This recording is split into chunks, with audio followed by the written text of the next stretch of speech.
Before starting this good old Annabelle tutorial, I did block my eyebrows, and I do have a video for that. If you want to see it, I'll link it below.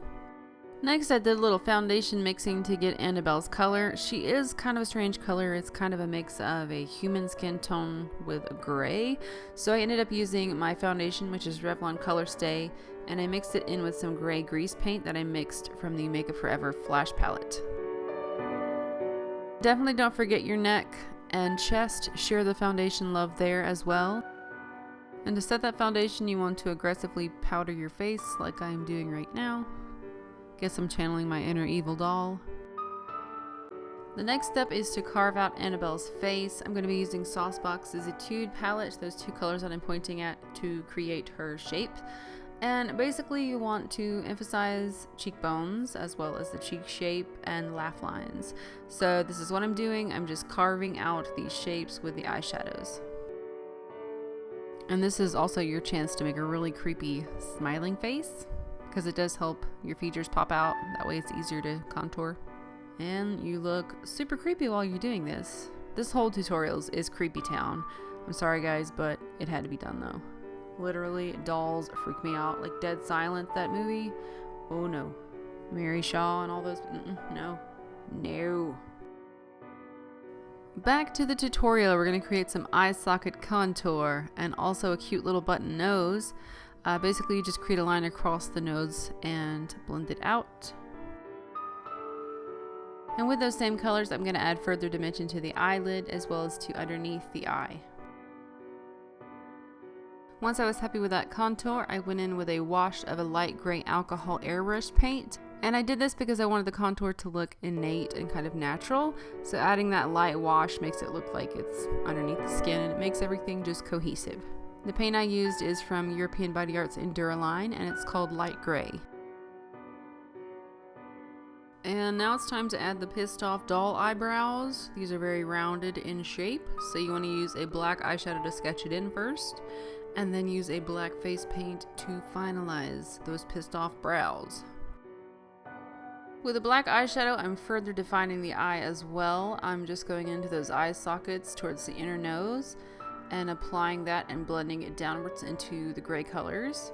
And then I'm going to apply the black underneath the eye as well. I went a little bit below my natural lid to make my eye appear larger and more doll-like.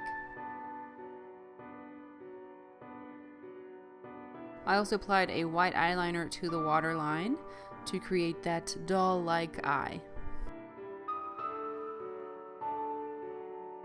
Now after curling my lashes and applying some mascara, I went in with some eyelashes because you have to. It's a doll. You have to have doll-like lashes. And I applied a set to the top lid, and then I applied a couple of clusters of lashes to the bottom lower lid on the outer corners. Annabelle is a vintage doll, so she does have some wear and tear to her. So we're going to add some cracks using a black eyeliner. And what I did was just to sketch in where I wanted the cracks to be on the chin, underneath the cheek, as well as to the eyebrow and the brow bone. And then I went in with a black face paint and further defined those cracks. To create Annabelle's blush, I'm going to be using a creamy product. This is from Makeup Forever's Flash palette, and I'm using a circular brush as well to apply it. For the next seam, I'm going to use the black face paint again and just create a line around the bottom of my neck and blend it upwards. Now I'm going to be using a product from PPI called Clear Gloss. This is from their Skin Illustrator line, and basically this stuff is awesome. It makes the skin look shiny, reflective, almost like a doll, like a porcelain doll.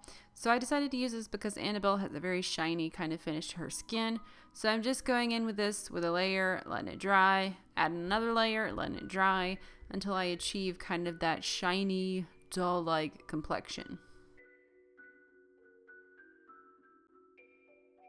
The lips are the last thing to finish off this creepy tutorial, so I used a red pencil from Youngblood to basically fill in my lips and outline the shape. And then I went in with MAC's Nightmoth lip pencil, which I love this pencil so much. And I applied it on top of the red to give it more depth and more dimension. And then to get that creepy kind of upturned smile, I took the Nightmoth pencil and really outlined the corner of my lips and created almost a Joker-like shape. with the pencil. I hope you guys did enjoy this Annabelle tutorial. I uploaded it a couple of days earlier to reward you guys for meeting my challenge from the fortune teller video. We hit 3,500 likes, so I'm going to do the same thing on this video, but I'm going to double it. Once it hits 7,000 likes, I will upload my next Halloween tutorial.